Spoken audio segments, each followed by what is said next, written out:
bahwa sebenarnya sudah pernah melakukan teguran, 2 kali teguran kepada FPI. Kemudian kalau terjadi lagi unjuk rasa misalnya berakhir ricuh, maka akan dilakukan teguran lagi begitu Pak ya? Ya, jadi kita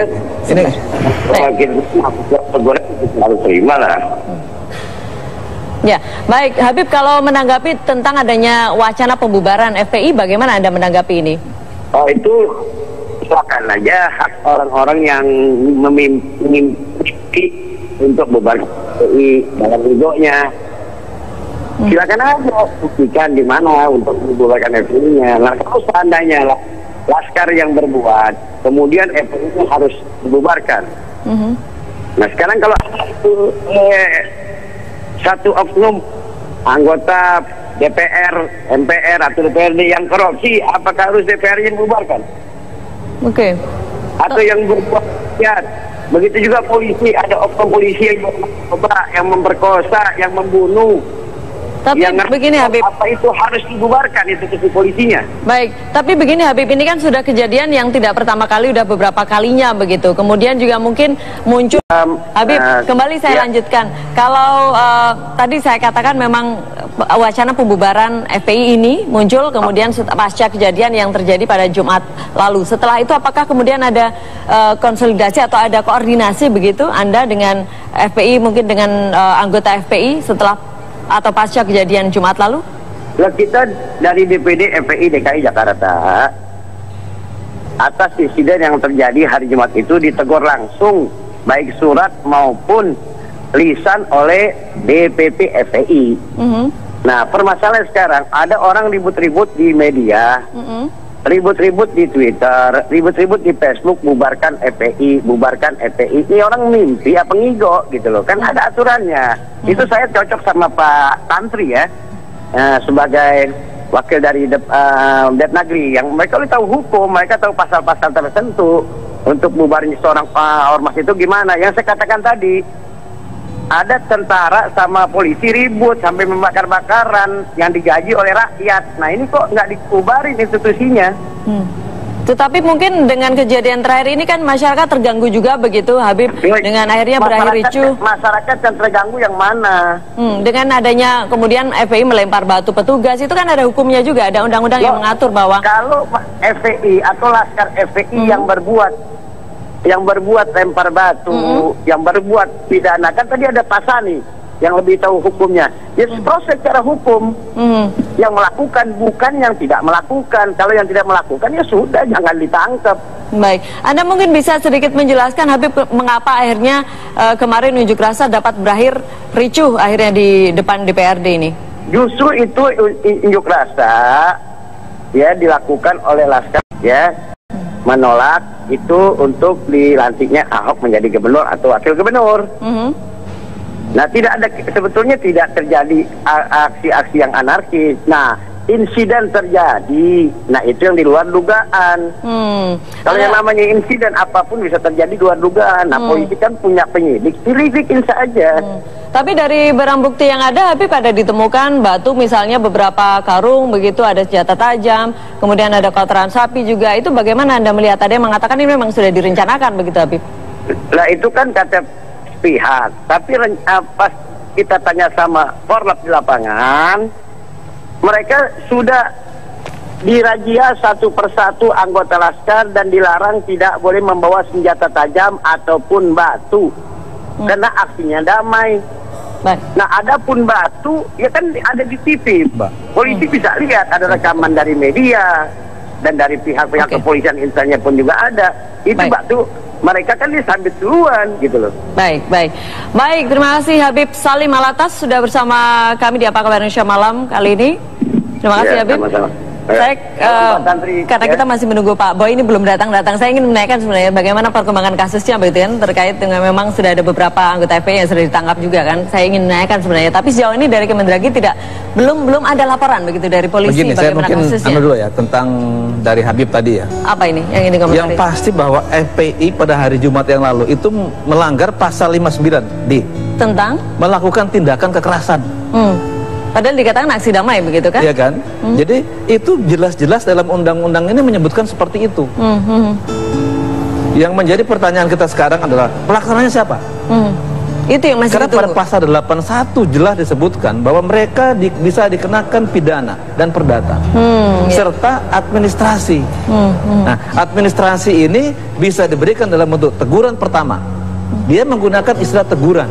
Beda dengan 885. 885 menggunakan teguran, di sini peringatan.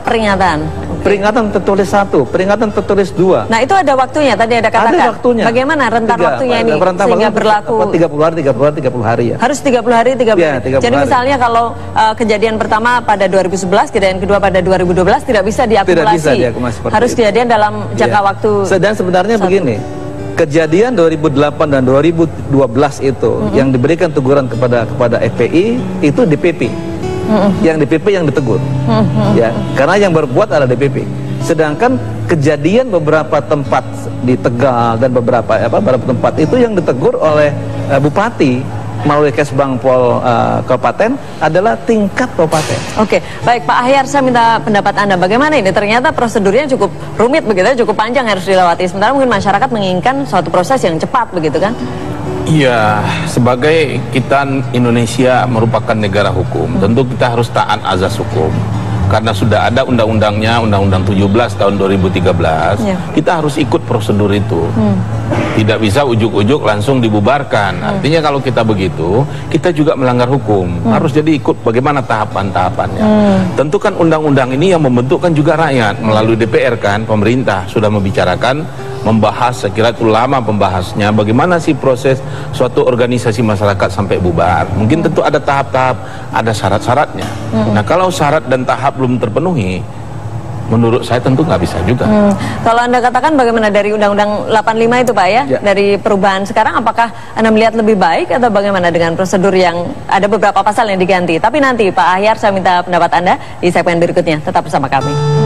Undang-Undang Ormas yang lama dengan yang baru saat ini kan sudah ada beberapa yang dirubah. Anda melihat kemudian Undang-Undang Ormas ini lebih ampuh atau tidak?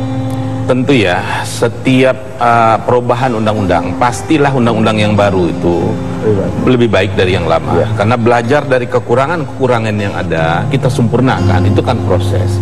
Karena penyempurnaan suatu hukum, dalam hal ini peraturan perundang-undang, itu ada juga prosesnya. Berapa kali perubahan-perubahan dari kekurangan, mungkin sekarang Undang-Undang 17 tahun 2013 ini ada lagi kelihatan kekurangan, suatu waktu nanti dievaluasi, dirubah lagi. Tapi nyatanya memang hingga saat ini masih cukup lama begitu prosesnya, sepertinya misalnya dengan kasus ini kan masih cukup banyak atau rumit prosedurnya begitu kan ya. Anda juga menyadari seperti itu Pak? Ya, sebenarnya ada satu hal yang penting dalam pembahasan Undang-Undang 17 ini ya. Undang-undang ini ada 9 kali masa sidang.